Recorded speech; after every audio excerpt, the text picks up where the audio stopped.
दोस्तों नमस्कार, कैसे हैं आप सभी का एपिसोड नंबर 198 सीक्रेट घर जमाई में हार्दिक स्वागत है। अगर आप पहली बार आए हैं तो चैनल को सब्सक्राइब जरूर कर लें। आपको कहानी अच्छी लग रही है तो वीडियो को लाइक करें और शेयर जरूर करें। दोस्तों, ये कहानी जल्द ही समाप्त होने की कगार पर है क्योंकि इसके 200 एपिसोड हम पूरे कर चुके हैं। तो दोस्तों, मैं आप सभी से यही कमेंट करके पूछना चाहता हूँ कि आप लोग जो नेक्स्ट कहानी है वो किस तरीके की सुनना चाहेंगे, जिसमें लव रोमांस वाली कहानी या फैमिली ड्रामा या फिर ऐसे ही कोई मार्शल आर्ट की कहानी सुनना चाहेंगे। तो सभी लोग कमेंट करके ज़रूर बताएं। कल मैं सभी के कमेंट भी पढ़कर बताऊंगा कि किसने क्या क्या कहा है। तो आज सभी कमेंट करेंगे और चलिए आज के एपिसोड नंबर 198 में मैं मनदीप आपका सुकून एफएम चैनल पर फिर से स्वागत करता हूं। शुरू करते हैं कहानी। आरुषि ने तलवार थाम ली। तभी उसकी आंखों में विजय और अहंकार की चमक थी। डेजर्ट अब सिर्फ रेत का मैदान नहीं बल्कि कुरुक्षेत्र बनने वाला था। तलवार सुप्रीम सेक्ट के भव्य हॉल में सन्नाटा पसरा था, जो सिर्फ एक दृढ़ प्रतिज्ञा से टूट गया। आरुष, जिसकी आंखों में एक अजीब सी चमक थी, अपने मास्टर के सामने नतमस्तक हुआ। उसने अपने हाथों में थमी सुप्रीम लेवल की तलवार और कवच को कसकर पकड़ा और गंभीर स्वर में बोला, मुझे ये सुप्रीम लेवल की तलवार और कवच उपहार में देने के लिए धन्यवाद मास्टर। मैं शपथ लेता हूँ कि मैं अन्य कॉम्पिटिटर्स को हरा दूंगा और एम्परर स्पिरिचुअल फल को हर हाल में प्राप्त करूंगा। अगर ऐसा नहीं हुआ तो मैं अपने युद्ध के शिर के साथ मास्टर के साथ वापस आऊंगा। यह कहकर उसने सम्मानपूर्वक सिर झुकाया, खजाने को अपने स्टोरेज रिंग में रखा, कॉन्फिडेंस से भरे कदमों के साथ पैलेस से बाहर निकल गया। उसकी मंजिल स्पष्ट थी, क्रिम्सन फायर डेजर्ट। हालांकि आरुष अपनी पावर के प्रति अस्वस्थ था, फिर भी वो मूर्ख नहीं था। वो जानता था कि इस दौड़ में वो अकेला नहीं, इसलिए उसने सेक्ट के 10 सबसे प्रतिभाशाली स्टूडेंट्स को अपने साथ लेकर चलने का ऑर्डर दिया। अगर ये सिर्फ राक्षसों के संहार का मिशन होता तो वो अकेला काफ़ी था, लेकिन एम्परर स्पिरिचुअल फल के लिए उसे हर संभव सहायता की जरूरत थी।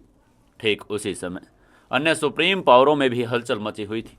सेबर सुप्रीम सेक्ट के क्रिशिव और ब्लैक एक्सलिसर सेक्ट की प्रशा को भी उनके मास्टरों से ऑर्डर मिल चुके थे। क्रिशिव जो टॉप 20 प्रतिभाओं में गिना जाता था, प्रशा जिसकी अल्केमी विद्या ईश्वरीय तुल्य मानी जाती थी, दोनों ही अपनी अपनी तैयारियों में जुट गए थे। इसी बीच उधर समर के मन में पुरानी यादें ताज़ा हो रही थी। उसे अच्छी तरह याद था कि कैसे क्रिशिव ने उसका अपमान करके उसे कपड़े धोने का काम दिया था। उस समय समर पावरहीन था, इसलिए उसने वो कड़वा घूंट पी लिया था, लेकिन अब वक्त बदल चुका था।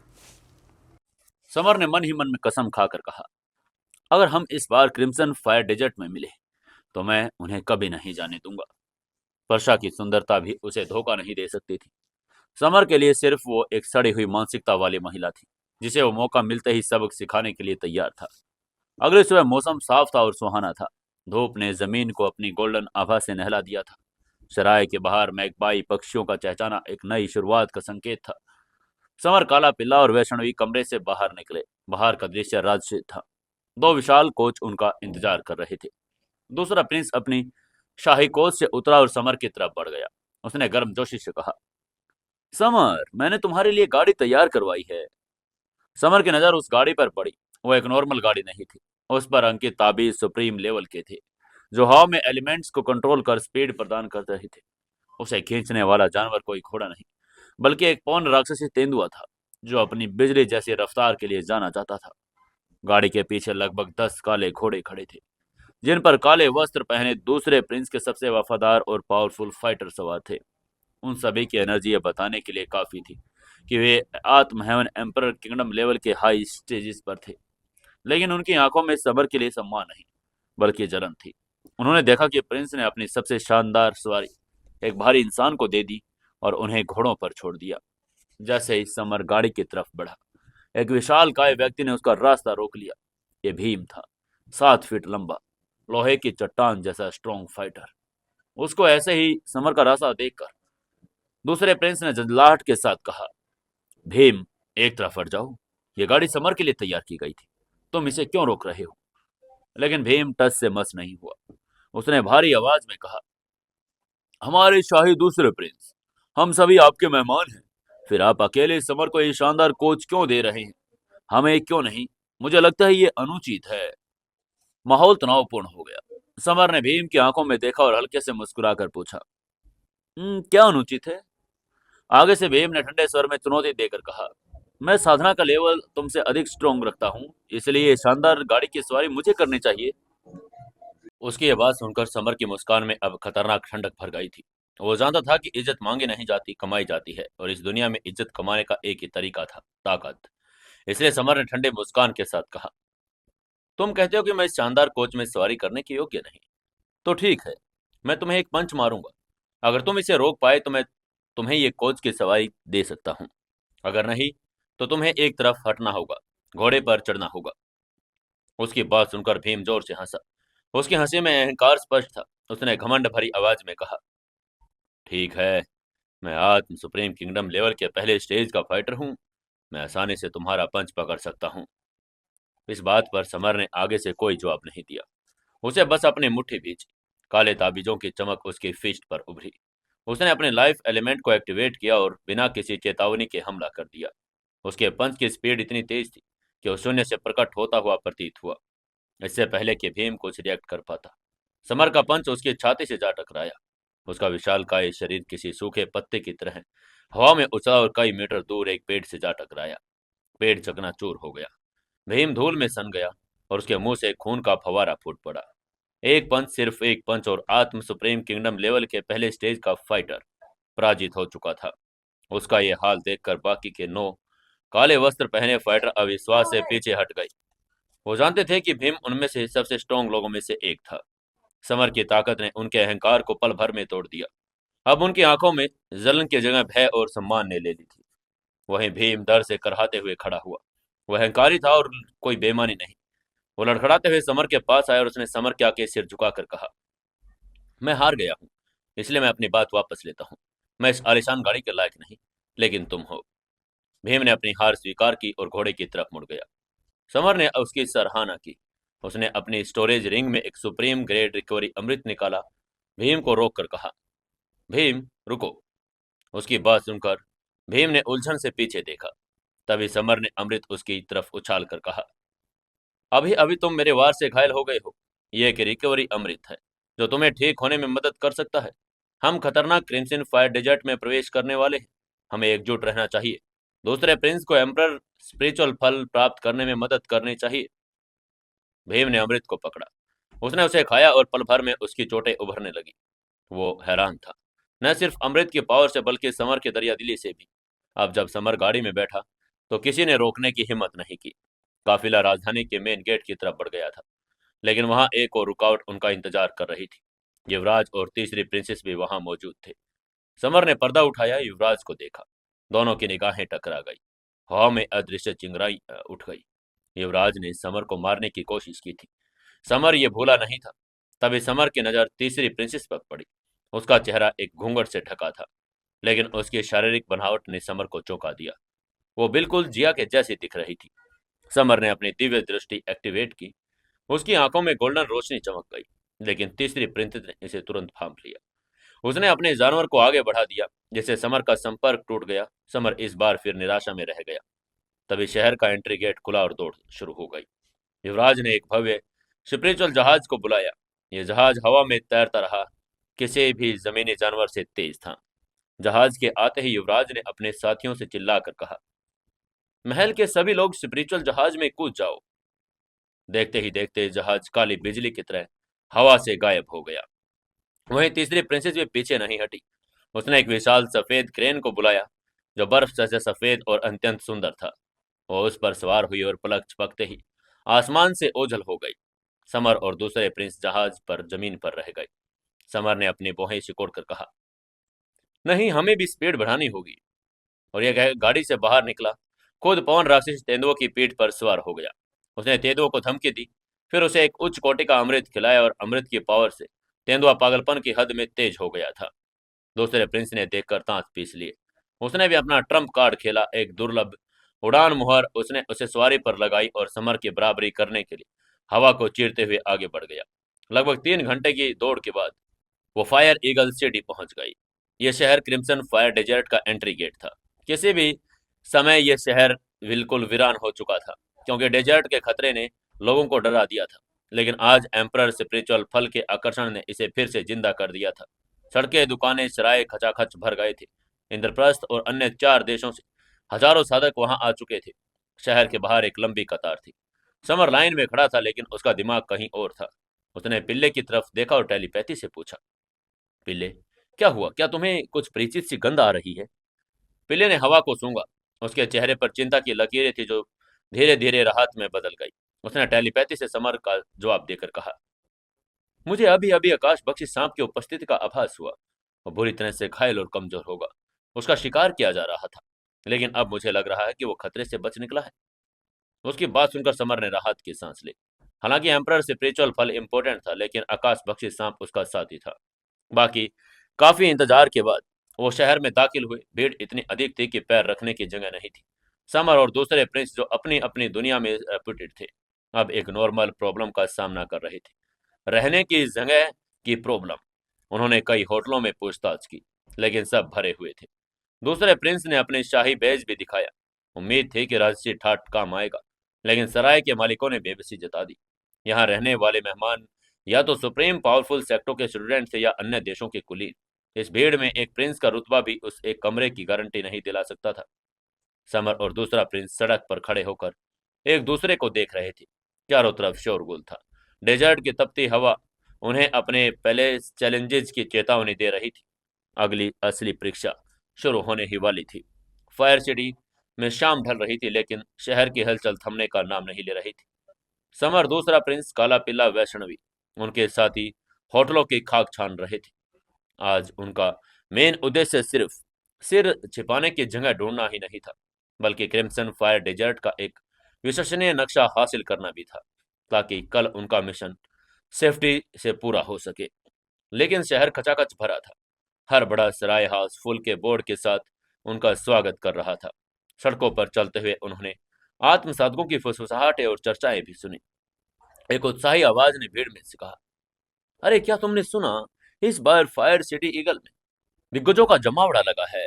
मैंने सुप्रीम लेवल की रैंकिंग वाले कुछ लोगों को अपनी आंखों से देखा। दूसरे ने उत्सुकता से पूछा, तुमने किसे देखा? मैंने तो सिर्फ कृषियों को एक झलक पाई। पहले व्यक्ति ने रहस्यमय अंदाज में कहा, अरे कृषि तो बस शुरुआत है। मैंने आरुष, परशा और अन्य राज्यों के प्रिंस और प्रिंसेस को भी देखा। उनकी एनर्जी, उफ, ये सचमुच आत्म सुप्रीम किंगडम लेवल के फाइटर हैं। उनकी बात सुनकर समर के कान खड़े हो गए। कृषि और आरुष के नाम से वो मंगल ग्रह पर उसके जो दुश्मन थे, उसने सोचा नहीं था कि वो इतनी जल्दी यहाँ आ जाएंगे। अभी वो रहने की जगह की खोज में इधर उधर घूम रहे थे। करीब 1 घंटे की थकान भरी खोज के बाद उनकी नजर एक पुरानी बदरंग इमारत पर पड़ी। डेजर्ट सराय। इसका बाहरी हिस्सा पीली बजरी से बना था, जो डेजर्ट की वीरानियत को दर्शा रहा था, जैसे उसने कई समय के तूफानों को झेला हो। अंदर का दृश्य भी कम प्रभावशाली नहीं था। काउंटर पर एक हट्टा कट्टा आदमी बैठा था, जिसके हाथ में वाइन की बोतल थी। वो अपनी ही दुनिया में मग्न था। समर ने उसके पास जाकर पूछा, बॉस, एक रात के लिए हमें कितना देना होगा? हट्टे कट्टे आदमी ने सिर उठाया और बिना ही जवाब दिए बोला, एक आदमी की कीमत 100 हेवन एम्पर लेवल के लाइफ पावर पत्थर हैं। कीमत सुनकर समर और दूसरे प्रिंस के पैरों तले जमीन खिसक गई। 20 लोगों के लिए 2000 हेवन एम्पर पत्थर, ये लूट थी। तभी दूसरे प्रिंस ने अपनी पहचान का पत्ता खोलने की कोशिश की। उसने अपना शाही टोकन निकाला, लेकिन सराय के बॉस ने उसे एक नजर देखा और बेरुखी से कहा, इससे कोई फर्क नहीं पड़ता कि आप इंद्रप्रदेश के दूसरे प्रिंस हैं। भले ही आप युवराज हो या एम्परर, लेकिन कोई भी डिस्काउंट नहीं मिलेगा। समर अभी कुछ सोच ही रहा था, तभी पीछे से एक कर्कश और घमंडी आवाज आई। उसने आवाज में चिल्लाकर कहा, गरीब आवारा लोगों का झुंड, तुम एक सराय का खर्चा भी नहीं उठा सकते। अभी यहां से चले जाओ। समर ने पीछे मुड़कर देखा। वहां कृषि खड़ा था, वही अभिमानी व्यक्ति जिसने पहले समर को अपने कपड़े धोने का काम दिया था। समर की आंखों में अपनी पुरानी दुश्मनी की आग भड़क उठी। समर ने शांत लेकिन बर्फीले स्वर में कहा, हम पहले ही यहाँ हैं। मैंने पहले ही डेजर्ट सराय में रहने का फैसला लिया है। तुम्हें कहीं और क्यों नहीं जाना चाहिए? उसकी बात सुनकर केशव जोर से हंसा। उसकी हंसी में तिरस्कार था और उसने उंगली दिखाकर समर को धमकी देकर कहा, क्या तुम जानते हो कि मैं कौन हूँ? मैं केशव हूँ। तुमने मुझे जाने के लिए कहने की हिम्मत कैसे करी? क्या तुम चाहते हो कि मैं तुम्हें मार डालूं? आगे से समर ने अपनी एनर्जी को केंद्रित करके कहा, मुझे उन लोगों से नफरत है जो धमकी देने की हिम्मत करते हैं। दोबारा मुझे उंगली दिखाने की कोशिश मत करना। वरना तुम यहाँ से जिंदा नहीं जा पाओगे। उसकी बात सुनकर केशव गुस्से से भर गया। उसने गुस्से से चिल्लाकर कहा, मैं तुम्हारी तरफ जितना चाहूं उतना इशारा करूंगा। उसकी इस बात से बातचीत खत्म हो चुकी थी। समर ने अब टाइम पास नहीं किया और सीधा जमीन पर पैर दे मारा। हरे पत्थर का फर्श टूट गया। एक विशाल पत्थर का टुकड़ा हवा में उछला कृषियों की तरफ गया। कृषियों ने बिजली की स्पीड से लात मारी। पत्थर हवा में ही पाउडर बन गया। दोनों के बीच एनर्जी का टकराव इतना भीषण था, सराय का बॉस, जो अब तक शांत था, वो क्रोधित हो उठा। उसने टेबल पर अपने दोनों हाथ जोर से मारे और कहा, तुम दोनों लड़ सकते हो, लेकिन सराय को बर्बाद मत करो। उसने अपनी संत लेवल की एनर्जी छोड़ी, जिसे समर और कृषिव दोनों अपनी जगह पर जम गए। उसके बाद टूटे हुए फर्श की तरफ इशारा करके कहा, नुकसान की भरपाई के लिए 10,000 पत्थर निकालो, और अगर तुम लोगों ने लड़ना ही है तो स्पिरिचुअल एनर्जी का इस्तेमाल करो। जो जीतेगा उसे कमरा मिल जाएगा। दूसरे प्रिंस ने बिना देर किए 10,000 पत्थर दे दिए, क्योंकि वह जानता था कि ये बॉस कोई नॉर्मल इंसान नहीं। इसके बाद कृषि समर के बीच दोबारा फाइट शुरू हो गई।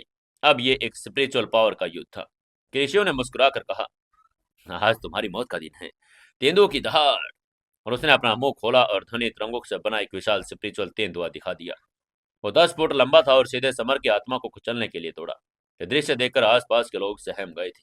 ये सुप्रीम लेवल का हमला था। लेकिन समर बिल्कुल विचलित नहीं हुआ। उसने शेर की दहाड़, सिर्फ चौथी गर्जना, शेर को एकदम से प्रकट कर दिया। शेर जंगल का राजा था और ये बिजली का शेर स्पिरिचुअल राजा था। एक ही झपटे में शेर ने तेंदुए को दबोच लिया और उसे हवा में विलीन कर दिया। शेर का हमला वहीं नहीं रुका। वो सीधे कृषियों के दिमाग में घुस गया। कृषियों का शरीर किसी टूटी हुई गुड़िया की तरह सराय के बाहर जा गिरा। उसके नाक और मुंह से खून बह रहा था। उसकी यह हालत देखते ही चारों तरफ सन्नाटा छा गया। सुप्रीम रैंकिंग लिस्ट का 11वां प्रतिभागी एक ही वार में ढेर हो चुका था। समर की जीत ने सराय बोस चंद्रशेखर को प्रभावित किया। उसने उन्हें अपने दाम पर कमरे दे दिए। लेकिन समर का काम अभी खत्म नहीं हुआ था। रात को रिसेप्शन पर वापस आया, जहां चंद्रशेखर अभी भी पी रहा था। तभी समर ने उससे पूछा, क्या तुम मुझे पानी दोगे?" चंद्रशेखर ने लापरवाही से कहा, "वहां वाइन है, इसे खुद ले लो।" समर ने 10 लीटर का पूरा जग उठाया और एक सांस में उसको पी गया। उसने तारीफ जड़कर कहा, बहुत अच्छी वाइन है।" फिर उसने रहस्यमय मुस्कान के साथ उस बोस से कहा, "आपने जो शराब बनाई है वो अद्भुत है। इसमें चावल की घास, सुगंधित पत्ती और अंडा फल भी है।" उसकी बात सुनकर चंद्रशेखर चौंक गया। सालों से कोई भी उसकी सीक्रेट इंग्रेडिएंट नहीं पहचान पाया था। उसने समर को दिलचस्पी से देखकर पूछा, "तुम्हारा नाम क्या है?" समर ने कहा, "मैं समर हूँ, और आप?" बॉस ने अपना नाम बताकर कहा, "चंद्रशेखर।" उस रात एक अजीब सी दोस्ती की शुरुआत हुई। दोनों ने मिलकर 50 मीटर वाइन पी ली थी और नशा दोनों को ही हो रहा था। लेकिन समर के गोल्डन ज्वाला ने उसे होश में रखा। समर ने चंद्रशेखर के कंधे पर हाथ रखकर कहा, "भाई चंद्रशेखर, क्या आपके पास क्रिम्सन फायर डेजर्ट का नक्शा है?" चंद्रशेखर, जो अब पूरी तरह से समर का कायल हो चुका था, उसने तुरंत अपनी स्टोरेज रिंग से एक पुराना पीला पड़ चुका नक्शा निकाला और समर की तरफ बढ़ाकर कहा, "भाई समर, मेरे पास सबसे पुराना नक्शा है। ये 500 साल पुराना है, इसे रखो।" ये एक अनमोल खजाना था। समर ने नक्शा लिया और धन्यवाद देकर अपने कमरे में लौट आया, जहां दूसरा प्रिंस बेसब्री से इंतजार कर रहा था। नक्शा देखकर प्रिंस की आंखें चमक आ गई। अब उनके मिशन की सबसे बड़ी बाधा दूर हो चुकी थी। इसके बाद वो कुछ देर आराम करने के लिए अपने अपने बिस्तर पर लेट गए। अगली सुबह सूरज की किरणें डेजर्ट की तपती रेत को गर्म कर रही थी। समर और उसका काफिला शहर से बाहर निकला। सराय की खिड़की से चंद्रशेखर उन्हें जाते हुए देख रहा था। उसके चेहरे पर एक उदास मुस्कान थी। एक पुराने शराब के कारण वो खुद डेजर्ट में नहीं जा सकता था, लेकिन उसे उम्मीद थी समर उसके सपनों को पूरा करेगा।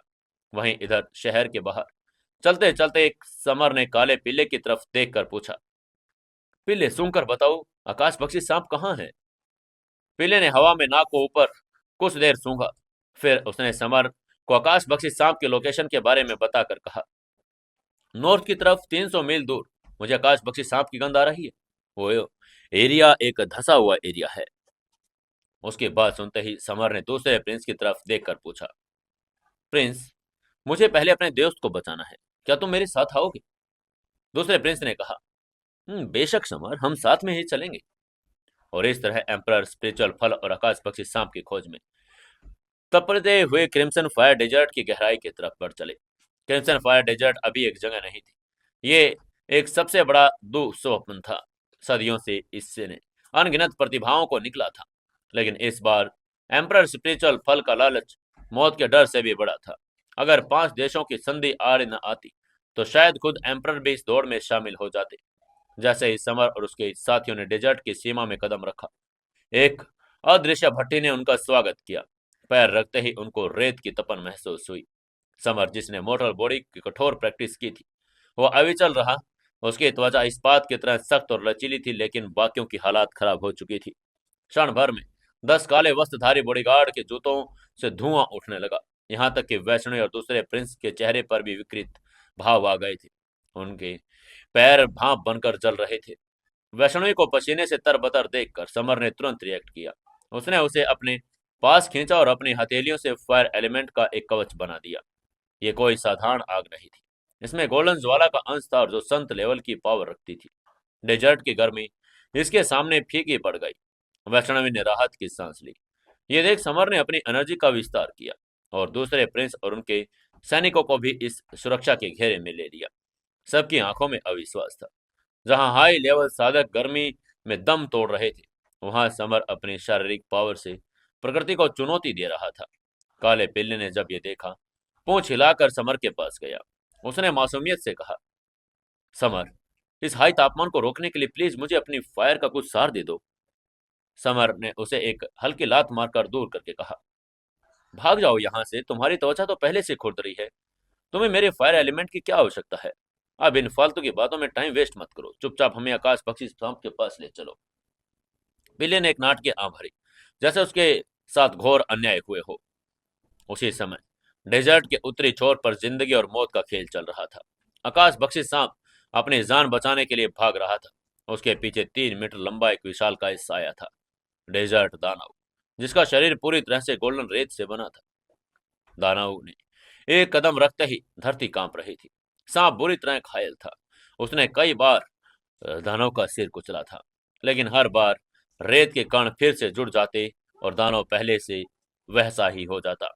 यह डेजर्ट उसका घर था और यहाँ पर वो अमर था। सांप हांफने लगा था। उसने ऊपर देखकर कहा, हे भगवान, ये समर और काला पिल्ला कहाँ मर गए? वो अभी मुझे ढूंढते हुए क्यों नहीं आए? मैं यहाँ रेत में दफन होने वाला हूँ, क्या वो मेरे मरने के बाद आएंगे? वह उनके पीछे चल रहा डेजर्ट दानव क्रूरता से हंसा। उसकी आवाज पत्थरों के टकराने जैसी थी। उसने जोर से हंसकर कहा, काले सांप, अब और मत भागो। मेरे साथ वापस आओ और हमारी क्वीन का पालतू बनो। वो तुम्हें प्यार करेगी, वरना तुम जल्द से जल्द हमारे खाने में बदल जाओगे। लेकिन आगे से सांप ने घृणा से पीछे थूका। उस पर क्वीन के बारे में जानता था, वो बाहर से सुंदर, अंदर से उतनी क्रूर। वो मरना पसंद करेगा, लेकिन उसका खिलौना बनना पसंद नहीं करेगा। सामने से एक काला सैलाब भी उमड़ने लगा था। ये काले चींटियों का झुंड था, नरभक्षी काली चींटियां। वे पलक झपकते ही किसी भी जीवित प्राणी को हड्डियों के ढेर में बदल सकती थी। अब सांप पूरी तरह से घिर चुका था। आगे कुआ, पीछे खाई। अब कोई चमत्कार ही उसकी जान बचा सकता था। वहीं उधर मीलों दूर समर का काफिला किसी बवंडर की तरह आगे बढ़ रहा था। लेकिन तभी चलते चलते अचानक समर रुक गया। अपने पीछे चल रहे सभी लोगों को हाथ का इशारा करके बोला, दौड़ना बंद करो। उसका इशारा पाते ही अपनी जगह पर सब रुक गए। तभी काले पिल्ले ने उलझन में पूछा, समर, आकाश भक्षी सांप पास में ही है, वो खतरे में है। हम जल्दी चलकर उसको बचाएंगे, फिर तुम यहाँ क्यों रुक रहे हो? समर ने क्षितिज की तरफ इशारा करके कहा, 1 मिनट ऊपर आकाश को देखो, हवा बदल रही है। वहीं ये सब देखते ही दूसरे प्रिंस का चेहरा काला पड़ गया। सामने एक पीला राक्षस खड़ा था, एक विशाल रेतीला तूफान, जिसे आसानी से नंगी आंखों से देखा जा सकता था। तूफान के अंदर कुछ दुर्भाग्यशाली साधकों के शरीर टुकड़े टुकड़े हो रहे थे। ये 12वीं स्टेज का तूफान था, जो बचने का मौका नहीं देता। तूफान उनकी तरफ ही आ रहा था। उसके पास भागने का समय नहीं था, इसलिए समर ने जल्दी से अपनी मुट्ठी भींच ली। काले ताबीज उसकी त्वचा पर उभर आए। उसने चिल्लाकर कहा, 7वीं फीस्ट स्ट्रैंगल हेल फीस्ट। और ये कहते हुए उसने स्ट्रैंगल हेल फीस्ट की 7वीं तकनीक का इस्तेमाल करके हवा में एक जोरदार पंच दे मारा। एनर्जी की एक लहर निकली जो किसी एंशियंट ग्रंथ के अक्षरों की तरह चमक रही थी। उसने आकाश और पृथ्वी को रोशन कर दिया, सीधे तूफान से जा टकराई। एक धमाके के साथ उसने एक विशाल तूफान बीच में से चीर दिया। रेत की दीवारें ढह गई और रास्ता साफ हो गया। ये सब देखते हुए दूसरे प्रिंस ने अविश्वास में सिर हिलाया, बड़बड़ाते हुए कहा, तुम्हें साथ लेकर आना मेरा सबसे अच्छा फैसला था। समर ने लापरवाही से हाथ हिलाकर कहा, बकवास बंद करो और चलो जल्दी से मेरे दोस्त को ढूंढो। वह उधर सांप की स्थिति अब नाजुक थी। डेजर्ट दानव और नर पक्षी चींटियां किंग आपस में बहस कर रहे थे, सांप किसका शिकार बनेगा। अंततः चींटी किंग ने फैसला सुनाकर कहा, जो पहले उसे पकड़ लेगा वो उसका होगा। आदेश मिलते ही 10,000 चींटियों का झुंड सांप पर टूट पड़ा। आकाश बख्शी सांप ने अपनी अंतिम एनर्जी बटोरी। सांप पूर्वज ब्लड लाइन टोटम के पावर का आह्वान किया। काली रोशनी की एक किरण निकली। उसने सैकड़ों चींटियों को भस्म कर दिया, लेकिन वो चींटियां बड़ी ज्यादा थी। वो बहुत थक चुका था, तभी चींटियां उसके शरीर पर चढ़ गई। उनके जबड़े उसकी सख्त त्वचा को काटने लगे, जिससे उसका खून रेत पर टपकने लगा। सांप दर्द से चिल्लाकर बोला, उल्लू समर, अगर तुम जल्दी नहीं आए तो ये सचमुच मुझे मार देंगे। तभी आसमान से एक गड़गड़ाहट गूंजी। किसी ने दहाड़ कर कहा, किसने हिम्मत की मेरे दोस्त को नुकसान पहुंचाने की? क्या तुम सब मरना चाहते हो? यह आवाज सुनते ही सांप ने भीगी आंखों से ऊपर देखा। समर हवा में किसी देवता की तरह उतर रहा था। उसके हाथ में फायर एम्परर तलवार थी। समर ने तलवार घुमाई। फायर की एक लहर निकली, जिसने सैकड़ों चींटियों को एक पल में राख कर दिया। चींटी किंग, जो आधा मीटर ऊंचा था और जिसके पंख थे, गुस्से में समर की तरफ मुड़ा। उसने चिल्लाकर कहा, कौन हो तुम?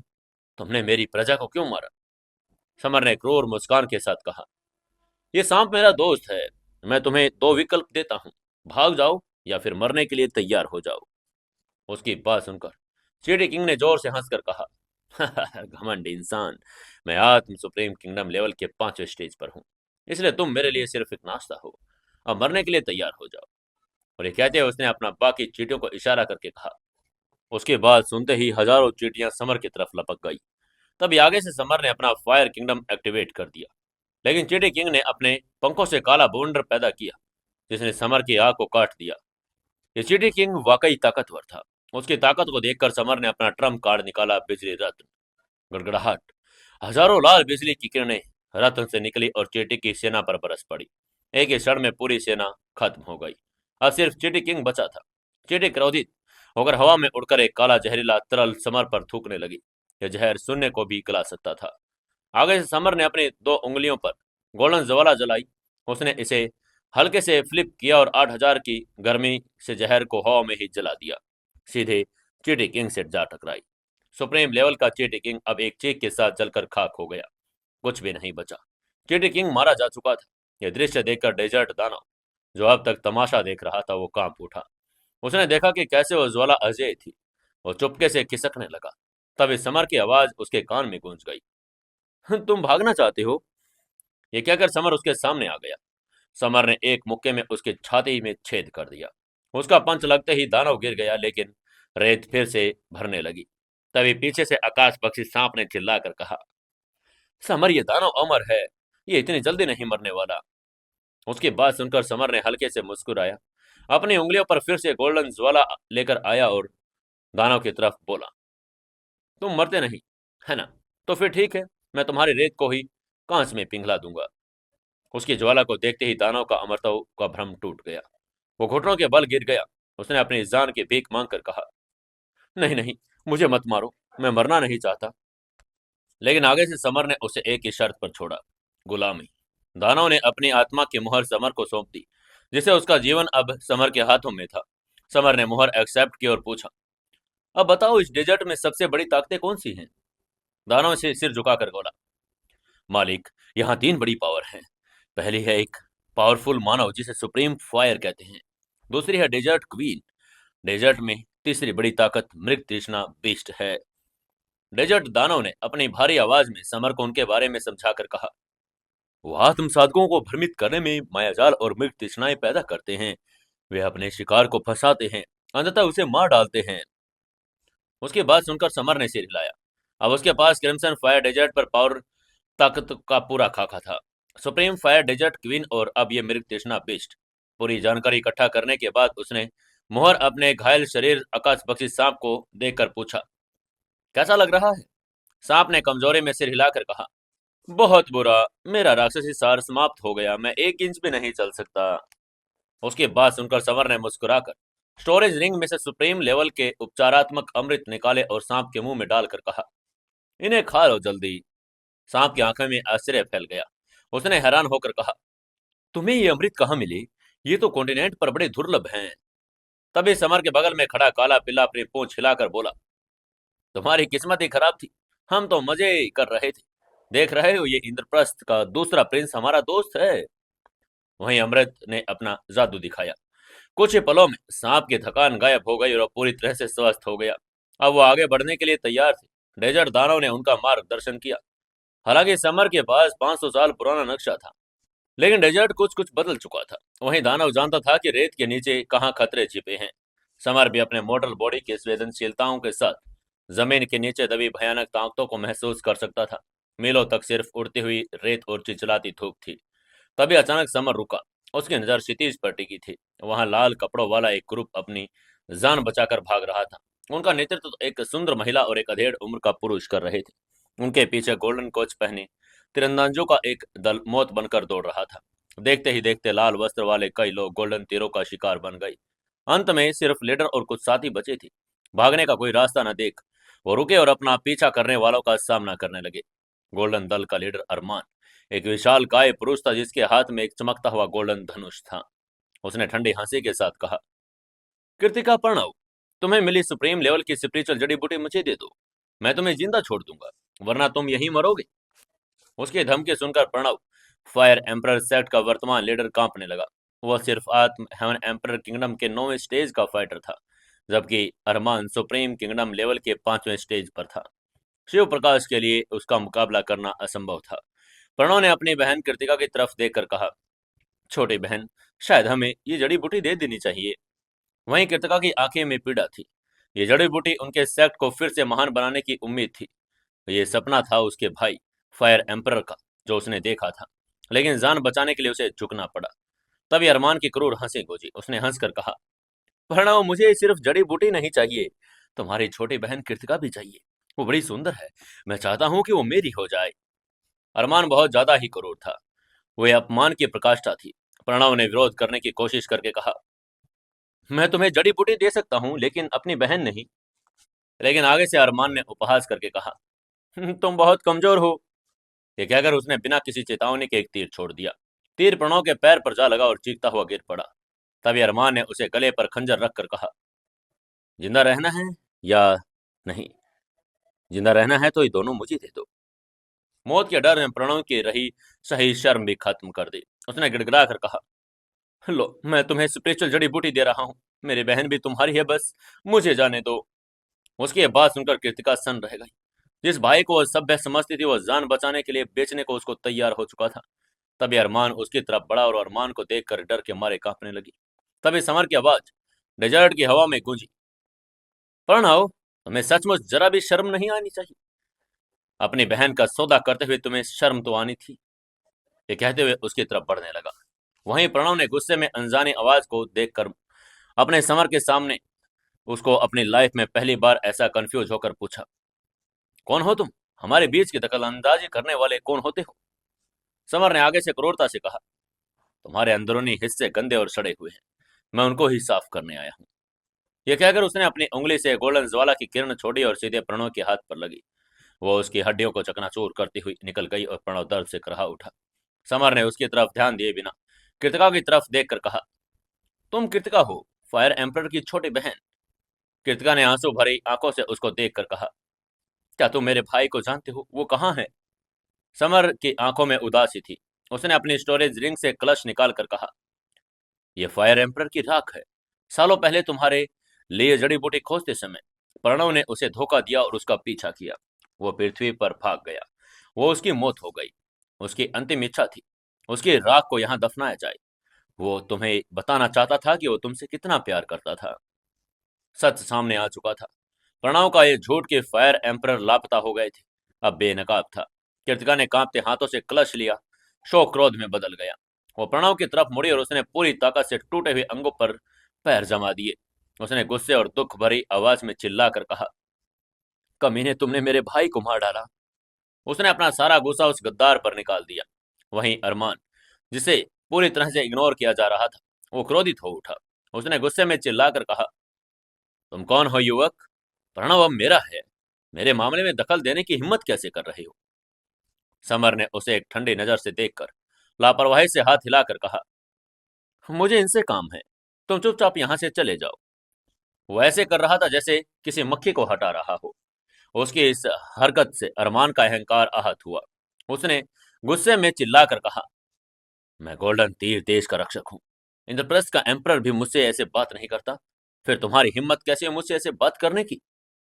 ये कहते हुए उसने अपना गोल्डन धनुष उठाया, उसको समर की तरफ तान कर कहा, तुम्हारी ये धृष्टता आज तुम्हारी मौत होगी। उसने एक तीर छोड़ा।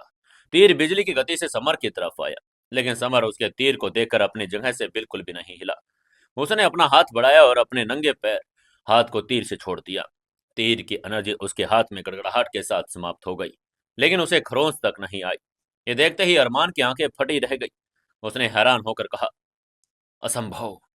तभी समर ने मुस्कुराकर कहा, तुम्हारे तीर कमजोर है। ये कहते हुए उसने तीर अरमान की तरफ वापस फेंक दिया और वो तीर अरमान के गाल को चीरता हुआ निकल गया। आगे से बौखलाए अरमान ने एक साथ 3 तीर चलाए। उसका निशाना समर का गला, दिल और पैर था। उसके इस हमले को देखकर ही समर ने हवा में हाथ लहराया और तीनों तीरों को पकड़ लिया, उन्हें वापस भेज दिया। तीनों तीर अरमान के शरीर में धंस गई। शारीरिक हमलों को विफल होता देखकर अरमान ने अपनी सबसे खतरनाक चाल चली। उसने स्पिरिचुअल गोल्डन ड्रम निकाला और एक सुप्रीम लेवल का स्पिरिचुअल खजाना। उसने अपने ड्रम निकालकर समर की तरफ देखकर कहा, अब मेरे स्पिरिचुअल हमले का स्वाद चखो तुम। ये कहते हुए उसने ड्रम पर थाप मारी। एक अदृश्य लेकिन घातक गोल्डन स्पिरिचुअल तरंग हवा को काटते हुए समर के दिमाग की तरफ बढ़ गई।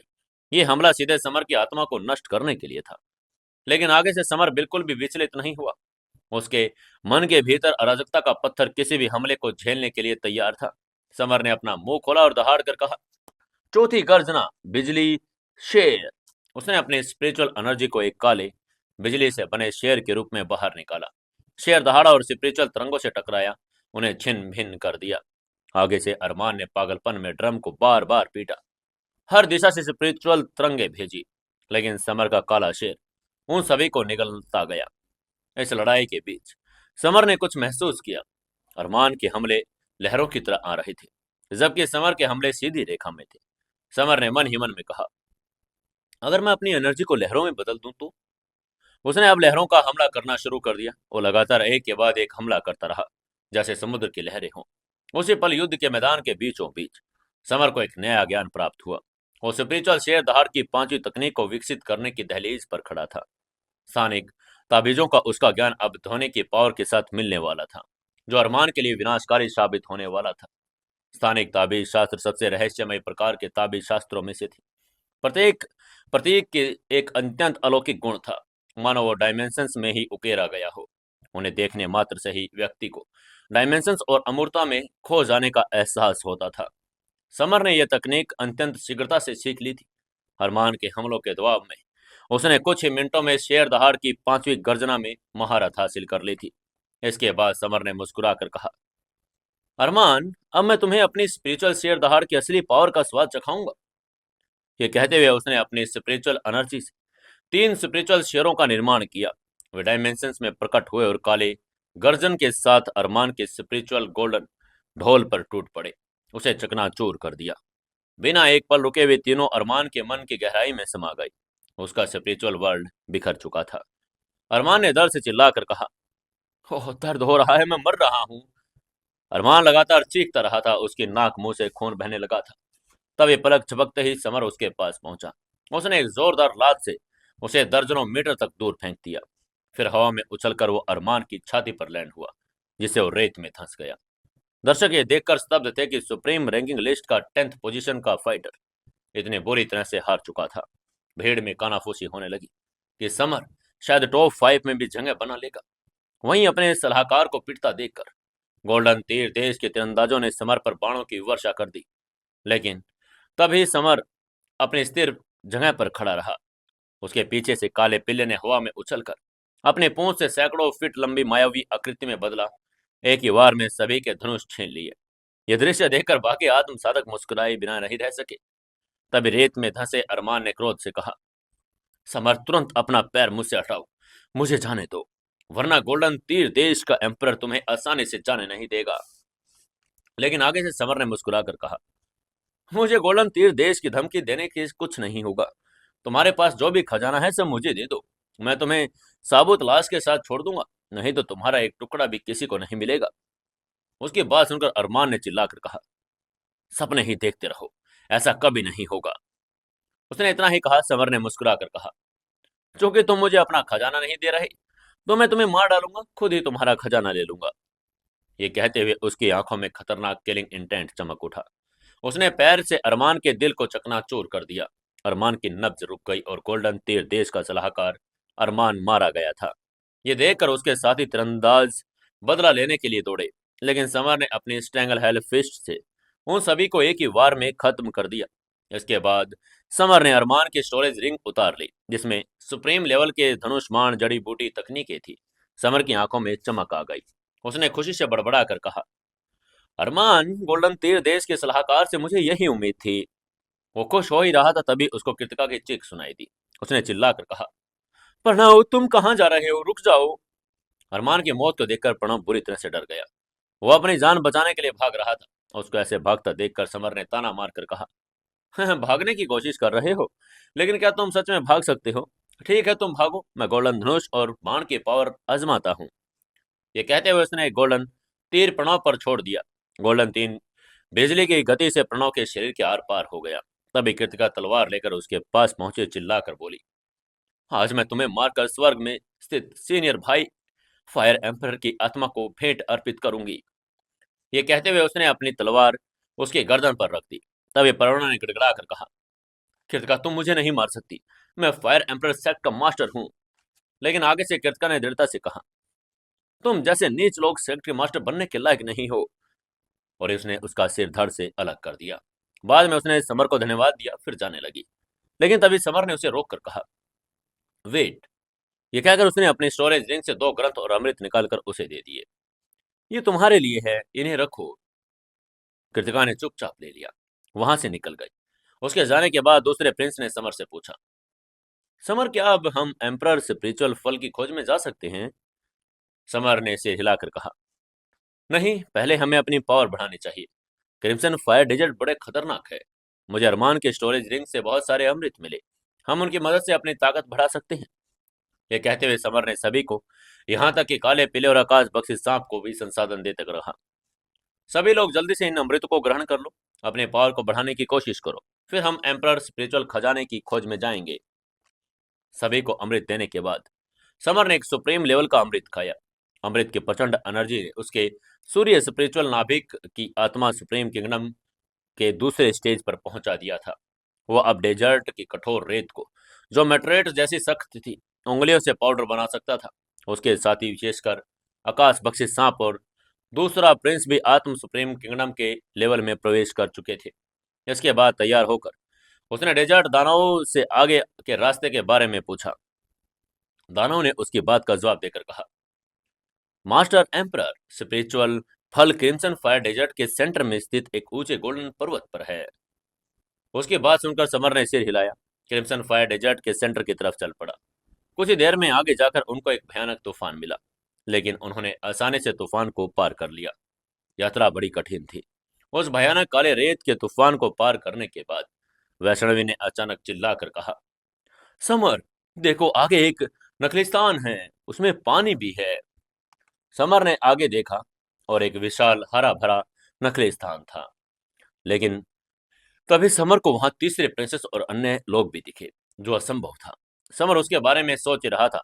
डेजर्ट दानव ने तुरंत भांप लिया कि वो सब मृग तृष्णा है, इसलिए उसने तुरंत समर को चेतावनी देकर कहा, मास्टर, मुझे नहीं लगता कि वो नखलिस्तान असली है।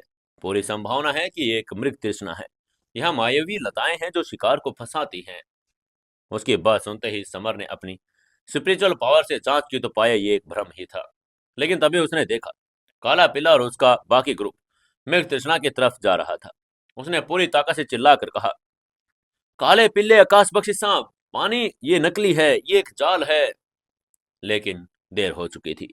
उसके अनगिनत हरी लताएं निकली और उन्होंने काले पीले और बाकी समूह को अपने पिंजरे में कैद कर लिया।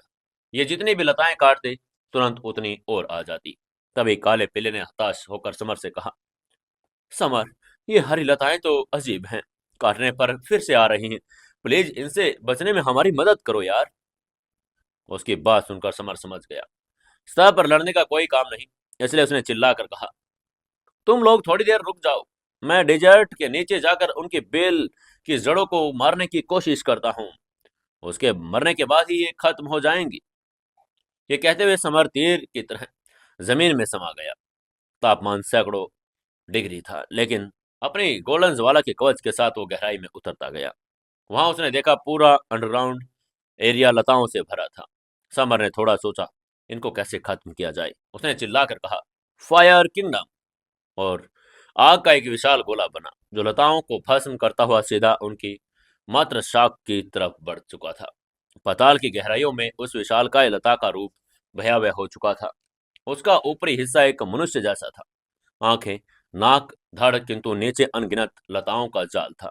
समर ने तुरंत भांप लिया कि यह लताओं की आत्मा सातम सुप्रीम किंगडम के 5वें स्टेज की फाइटर है।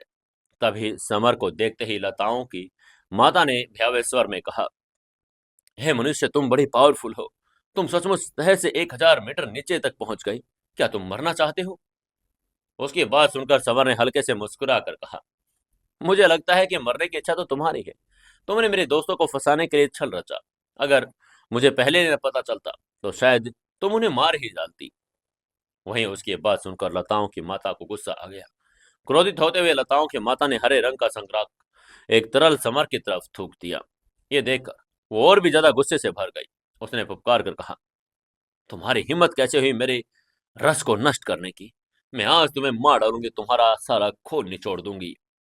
लेकिन आगे से समर ने भावहीन मुस्कान के साथ कहा, बकवास बंद करो और जल्दी से अपना जो हमला करना है करो।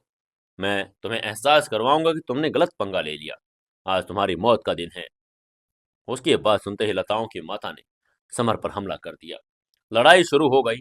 लताओं की माताओं ने अपनी विशाल कांटेदार लताओं से हमला किया। समर ने अपने स्टेंगल हेल फिस्ट का इस्तेमाल किया। हालांकि उसके वार पावरफुल थे, लेकिन लताओं की माता की लताएं असाधारण रूप से स्ट्रांग थी। फिर भी समर उनका मुकाबला बखूबी कर रहा था। उसने हैरान होकर पूछा, धिक्कार है मनुष्य, ये कौन सी पच्चीस तकनीक है जो तुम इस्तेमाल कर रहा हो?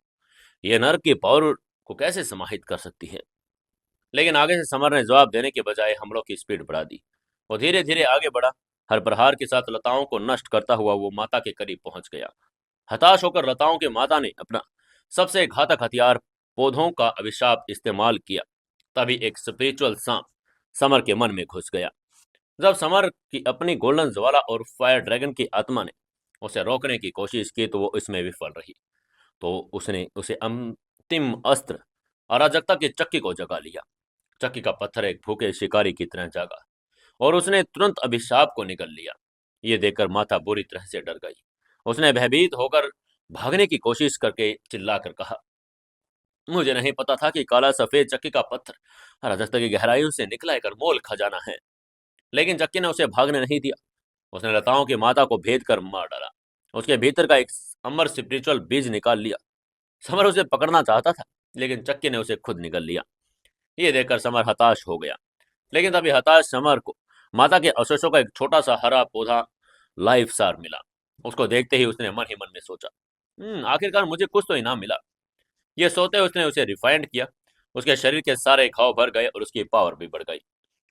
तरोताजा होकर समर रेत को चीरता हुआ सतह पर आ गया। उसको देखते ही दूसरे प्रिंस ने पूछा, समर, लताओं की माता कहाँ है? समर ने जवाब देकर कहा, चिंता की कोई जरूरत नहीं, मैंने उसको मार डाला है। अब हम स्पिरिचुअल फल की खोज में आगे बढ़ सकते हैं। उसके बाद उनका पूरा ग्रुप आगे बढ़ने लगा। कुछ दूर जाने पर समर ने एक परिचित इंसान देखा। समर ने देखा कि तीसरी प्रिंसेस डेजर्ट दानवों से घिरी हुई थी। तभी समर के नौकर डेजर्ट दानव ने समर की चेतावनी देकर कहा, मास्टर सावधान रहिए, वो डेजर्ट दानव अत्यंत पावरफुल हैं। उनमें से एक वास्तव में क्वीन के अंडर काम करने वाला डेजर्ट जनरल है। लेकिन आगे से समर ने कॉन्फिडेंस से कहा, चिंता मत करो, कुछ नहीं होगा, चलो वहां चलते हैं। मैं कोई ना कोई रास्ता निकाल लूंगा।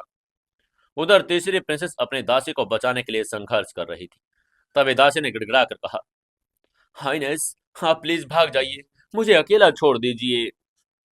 लेकिन प्रिंसेस ने दृढ़ता से कहा, मैं तुम्हें नहीं छोड़ूंगी, मैं तुम्हें जरूर बचा लूंगी।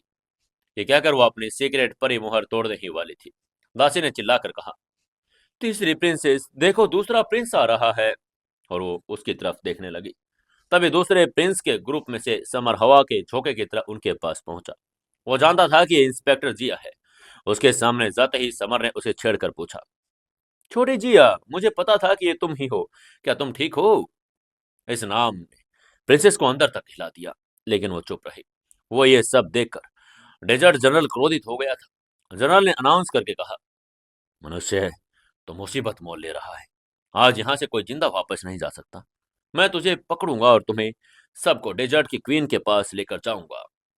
लेकिन आगे से समर ने उसकी धमकी को नजरअंदाज करके अपनी मुट्ठी भींची। अपनी नई पावर के साथ उसने एक जोरदार वार किया जो आकाश को चीरते हुए जनरल की तरफ बढ़ गया। समर ने फैसला कर लिया, उसे इस युद्ध को शीघ्र समाप्त ही करना होगा। लेकिन जैसे ही उसने अपनी पावर बढ़ाई, डेजर्ट के जनरल ने खतरे को भांप लिया। उसने तुरंत रेत का एक विशाल भंवर उत्पन्न किया जो पहाड़ जैसा कठोर हो गया। उसने समर के स्ट्रेंगल हेल फिस्ट के तीसरे वार को रोक दिया। यह देखकर समर चकित था। उसने हैरान होकर मन ही मन में सोचा, इसमें कोई आश्चर्य नहीं कि डेजर्ट की क्वीन का नंबर 1 मास्टर है। अब उसने 7वें फिस्ट तकनीक का इस्तेमाल करने का फैसला कर लिया। एक जोरदार धमाके के साथ उसने जनरल के शरीर को 2 टुकड़ों में फाड़ दिया था। लेकिन आश्चर्यजनक रूप से जनरल का रेत से बना शरीर फिर से जुड़ गया। जनरल ने हंसकर कहा, मानव, मैं अमर हूं। लाल फायर डेजर्ट की सारी रेत मेरे अंडर है। तुम मुझे नहीं मार सकते। वहीं समर ने पहले ही भांप लिया था। गोल्डन रेत आग के प्रति संवेदनशील है। उसने जनरल को चेतावनी देकर कहा, मैं तुम्हें एक मौका देता हूं, मेरे सामने आत्मसमर्पण कर दो। मैं तुम्हारी जान बख्श दूंगा, वरना मैं तुम्हें पल भर में राख कर दूंगा। लेकिन आगे से जनरल ने इसे मजाक समझा और अपनी आकाश विभाजन तकनीक का इस्तेमाल किया, जिससे हवा और जमीन में दरार पड़ गई। जवाब में समर ने अपनी गोल्डन ज्वाला को मुक्त किया। ये ज्वाला जनरल के हमले को चीरती हुई सीधे उसके शरीर से टकराई। जनरल की चीखें गूंज उठी, क्योंकि उसका रेत का शरीर भुनकर राख हो गया। उसके मरने के बाद वहां मुट्ठी भर गोल्डन रेत बची थी, जिसे देखकर डेजर्ट दानव कांपने लगा। उसको देखकर कांपते हुए समर ने कंफ्यूजन में उससे पूछा, सैंडी, ये क्या है? तुम इसके बारे में इतने उत्साहित क्यों हो? समर ने उसको सैंडी नाम दिया था। सैंडी ने उसको समझाकर कहा, मास्टर, ये कोई साधारण गोल्डन रेत नहीं, ये डेजर्ट दानव जाति के संत की मौत के बाद बचा हुआ स्पिरिचुअल नाभिक है। उसकी बात सुनकर समर ने वो नाभिक सार उठा लिया। सैंडी से पूछा, सैंडी, क्या तुम अनंत काल तक मेरा साथ देने के लिए तैयार हो? सैंडी ने तुरंत उसके सामने घुटने टेक दिए और सम्मान के साथ कहा, मैं डेजर्ट दानव सैंडी शपथ लेता हूं, मैं अपने मास्टर को जीवन भर फॉलो करूंगा। उसकी दर्दता देखकर समर ने उसे वो नाभिक समर को सौंप दिया। सैंडी ने उसे निगल लिया, लेकिन तुरंत निराश हो गया। उसने निराशा में समर से कहा, मास्टर, इस संत लेवल की स्पिरिचुअल नाभिक सार पर एक मोहर लगी है। मैं इसे बिल्कुल भी रिफाइंड नहीं कर पा रहा। आगे से समर ने सांत्वना देकर कहा, कोई बात नहीं, जरा सोचो, अगर संत लेवल के स्पिरिचुअल नाभिक सार को इतनी आसानी से रिफाइंड किया जा सकता, तो डेजर्ट के जनरल ने इसे बहुत पहले ही रिफाइंड कर लिया होता। उसकी बात सुनकर सैंडी ने सिर हिलाया, निराशा में एक तरफ जाकर खड़ा हो गया। वहीं सैंडी को सांत्वना देने के बाद समर तीसरी प्रिंसेस की तरफ मुड़ा, जो अभी भी अपने पुनर्जन्म और यादों की उलझन में उलझ गई थी। उसने तीसरे प्रिंसेस की तरफ देखकर कहा, बहुत समय हो गया, हमने अच्छे से एक दूसरे से बात नहीं की। तुम पृथ्वी से यहाँ क्यों आई हो? लेकिन समर की बात सुनने के बाद भी वो चुप रही। तभी समर ने स्थिति को समझते हुए कहा, तीसरे प्रिंसेस, हर किसी के अपने सीक्रेट होते हैं। मैं भी बिल्कुल तुम्हारी तरह हूँ, इसलिए तुम्हें चिंता करने की कोई जरूरत नहीं। हम हमेशा अच्छे दोस्त रहेंगे। अच्छे दोस्त, यह शब्द सुनकर प्रिंसेस को थोड़ी टीस हुई, लेकिन उसने खुद को संभाल कर कहा, मुझे बचाने के लिए धन्यवाद। मुझे अब जाना होगा। मुझे फायर एम्परर स्पिरिचुअल फल की तलाश में आना है। यह कहकर वो जाने के लिए मुड़ी, लेकिन तभी समर ने उसको रोक कर कहा, छोटी जिया, रुको ना, हम भी एम्परर स्पिरिचुअल फल की तलाश में जा रहे हैं। चलो साथ मिलकर उसको खोजते हैं। ये कहते हुए समर ने उसका हाथ पकड़ लिया। उसको ऐसे सभी के सामने हाथ पकड़ने की वजह से प्रिंसेस का चेहरा शर्म से लाल हो गया, लेकिन उसने विरोध नहीं किया। वहीं यह दृश्य देखकर काले पिल्ले ने बड़बड़ा कर कहा, कितना बेशर्म है वो, क्या मेरे सामने ये सब करते हुए उसे बिल्कुल शर्म नहीं आ रही? समर ने उसकी ये बात सुन ली। उसने जवाब में उसे एक लात मारकर दूर फेंक दिया। उसके बाद उनका ग्रुप आगे बढ़ने लगा और डेजर्ट के सेंटर में जा पहुंचे। वहां 3 गोल्डन पहाड़ों के बीच एक चट्टान का छोटा सा गोल्डन पेड़ था, जिस पर एम्परर स्पिरिचुअल फल चमक रहा था। अब आखिर ये कौन लेगा फल? क्या इस फल की लड़ाई में कौन कौन बचेगा और कौन मरेगा? दोस्तों, जानने के लिए जुड़े रहिए अपनी कहानी सीक्रेट घर जमाई के साथ। कहानी को ज्यादा से ज्यादा शेयर करें, कमेंट करें और लाइक जरूर करें।